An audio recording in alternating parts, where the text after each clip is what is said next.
कुरैशी ने चंद रोज़ कबल एक निजी टीवी चैनल ARY न्यूज़ पर कश्मीर और मुस्लिम ममालिक पर मुश्तमिल जो इस्लामी ताउन तंजीम है यानी OIC से मुतालिक एक बयान दिया। बाहर उसको सेंसर कर दिया गया, वो अब सोशल मीडिया पर भी मौजूद नहीं है।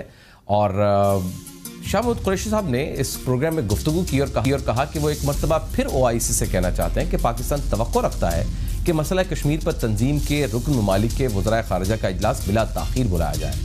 उन्होंने कहा कि OIC जो काउंसिल ऑफ फॉरेन मिनिस्टर्स है उसका इजलास नहीं बुला सकती, तो वो मजबूरन वज़ीर आज़म से कहेंगे कि वो मुस्लिम ममालिक जो कश्मीर के मामले पर हमारे साथ हैं उनका इजलास बुलाएं, चाहे वो OIC के फोरम पर हों या ना हो।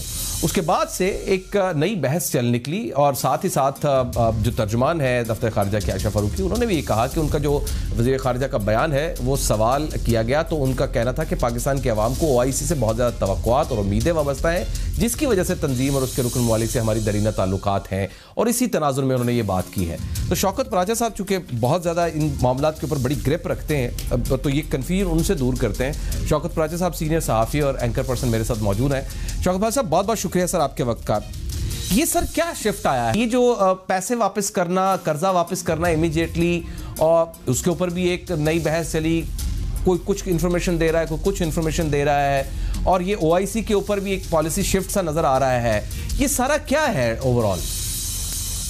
देखिए, शिफ्ट की जो आप बार बार बात कर रहे हैं, क्या आप और मैं और आपके देखने वाले ये तवक्को रखें कि पाकिस्तान OIC को छोड़ देगा, OIC के प्लेटफॉर्म से पाकिस्तान निकल आएगा? मैं ज़ाती तौर पे नहीं समझता, और ना कोई ये हुकूमत पाकिस्तान की पॉलिसी है। सही है। दूसरी बात यह है कि जो वज़ीर ख़ारजा पाकिस्तान ने कहा, वज़ीर ख़ारजा ने खुद भी कहा कि मैं पाकिस्तान के अवाम की तर्जमानी कर रहा हूँ। उन्होंने कहा कि सऊदी अरब में जब भी कोई खुदा न खास्ता उनकी सलामती के हवाले से कोई बात हो तो पाकिस्तान के अवाम जज्बाती हो जाते हैं। तो वो पाकिस्तान के अवाम की एग्जैक्ट फीलिंग ही कन्वे कर रहे थे कि सऊदी अरब के बारे में पाकिस्तान के लोग, पाकिस्तान के पॉलिसी मेकर, पाकिस्तान की अवाम इमोशनल हैं, देयर इज़ नो डाउट। और 1980 वाला 79-80 वाला वाक़या हो या बाद के वाक़यात हों, पाकिस्तान के अंदर एक पॉजिटिव रिस्पांस आता है। फिर यमन का क्राइसिस आया था, पाकिस्तान ने उस वक्त भी अपनी पॉलिसी चलाई थी, पाकिस्तान की पार्लियामेंट ने अपनी पॉलिसी चलाई थी, जिसकी वजह से वहाँ नाराज़गी पैदा हुई थी। UAE के एक जो स्टेट मिनिस्टर थे फॉरेन अफेयर्स के, उन्होंने तो बयान दिया था एक, लेकिन सऊदी अरब की तरफ से कोई ऐसा बयान नहीं आया। कुआलालंपुर समिट की भी बात की उन्होंने कि हम उधर नहीं शरीक हुए। कुआलालंपुर समिट जब हो रही थी तो चूंकि मैं मॉनिटर कर रहा था चीज़ों को, सऊदी अरब के जो तहफ़्फ़ुज़ात थे वो कोई पाकिस्तान के बारे में नहीं थे।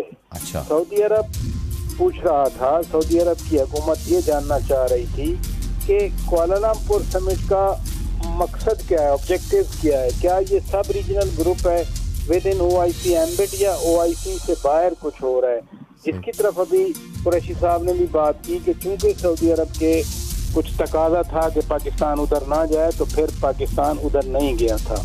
लेकिन थोड़ा सा हमें भी रिट्रोस्पेक्टिव सोचना चाहिए। आप समिट पे तो नहीं गए थे, फिर वज़ीर आज़म साहब वहाँ पहुँच गए थे कुआलालंपुर, वहाँ खड़े होकर उन्होंने कहा था कि जी मैंने गलती की थी, मैं नहीं आया था, अब अगले साल हुई तो मैं ज़रूर आऊँगा। अगले साल में महातीर साहब खुद नहीं रहे वहाँ पर।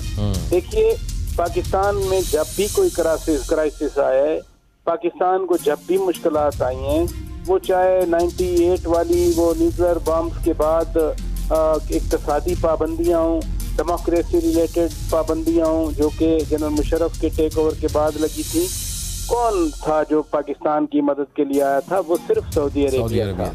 यानी इस बयान को शौकत साहब ये समझा जाए कि ये सिर्फ एक बयान था, इसके पसे मंजर में कोई बात नहीं है? नहीं, ये देखें, फॉरेन मिनिस्टर हैं वो, खारजा पॉलिसी, और वो भी इस तरह के ममालिक के साथ जिनके बगैर आप ना रह सकें।